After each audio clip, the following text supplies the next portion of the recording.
So, learning this neutral point, now we are moving to this topic named as zero potential due to a system of two charges.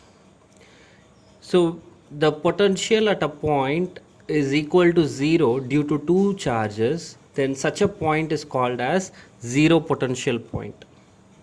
We will see in which situation we can obtain zero potential point.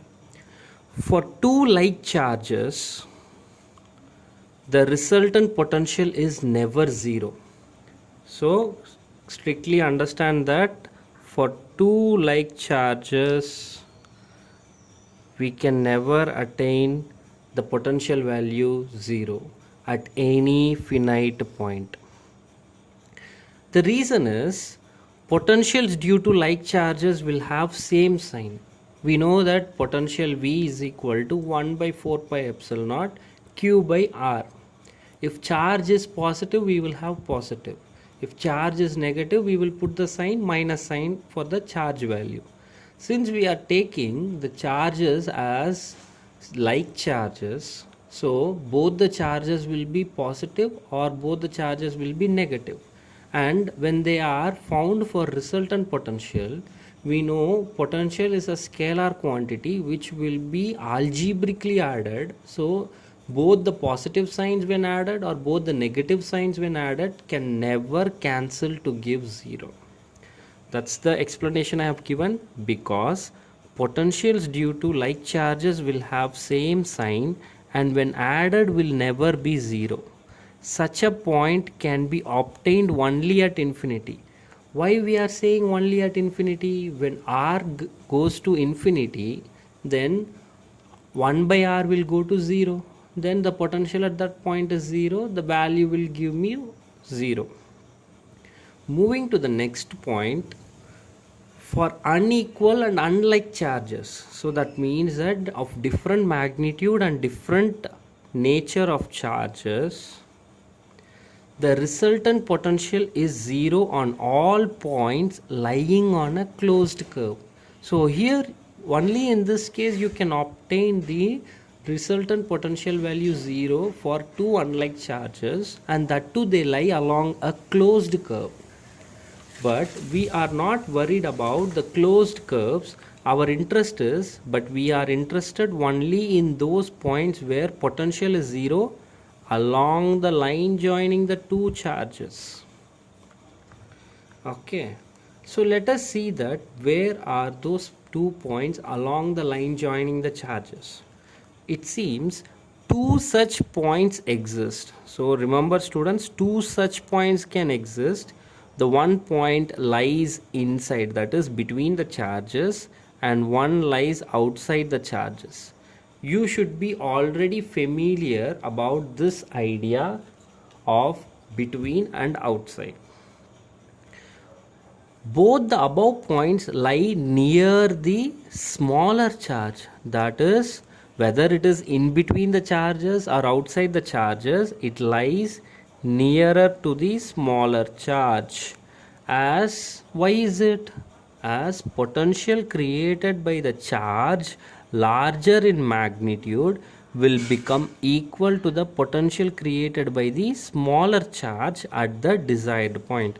So if I say q1 is of greater magnitude and q2 is of smaller in magnitude, the zero potential point will lie close to the q2. So therefore the potential gets cancelled at that point. So the easiest way I have drawn here, for internal point you can see that if I say this is q1 and this is q2, the point P is the zero potential point, then this is x1 and this is x2.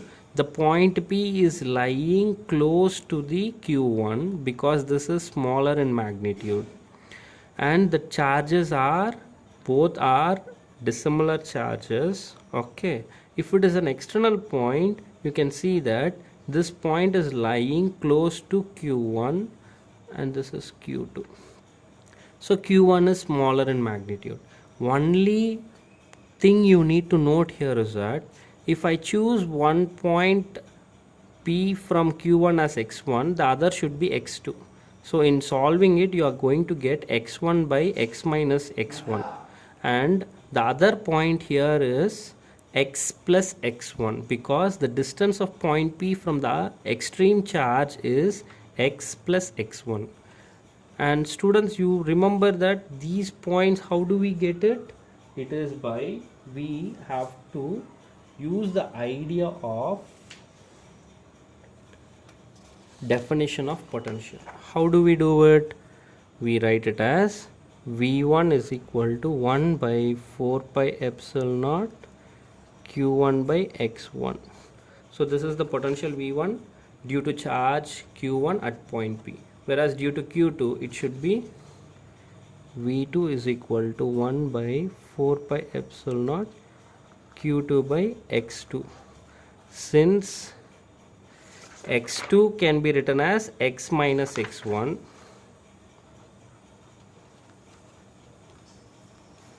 substituting in this place, you will get 1 by 4 pi epsilon naught q2 by x minus x1. So for zero potential, we know that v1 plus v2 should give us 0. This is the condition for zero potential. Then in that case, v1 is equal to minus v2, which will give us that minus v2, and charge q1 is positive, charge q2 should be negative. So I am substituting the sign of the charge. When I substitute here 1 by 4 pi epsilon naught q1 by x1 is equal to 1 by 4 pi epsilon naught, minus here and minus here gets becomes 1, I mean plus 1, which will become q2 by x minus x1. On both the sides, 1 by 4 pi epsilon naught, 1 by 4 pi epsilon naught gets cancelled. So which I rewrite it, q1 by q2 equal to x1 by x minus x1. So you can see here q1 by q2 equal to x by x minus x1. Similarly, students, for external point, you do try it, you will get the same expressions, and these are the important formula. Okay, thank you.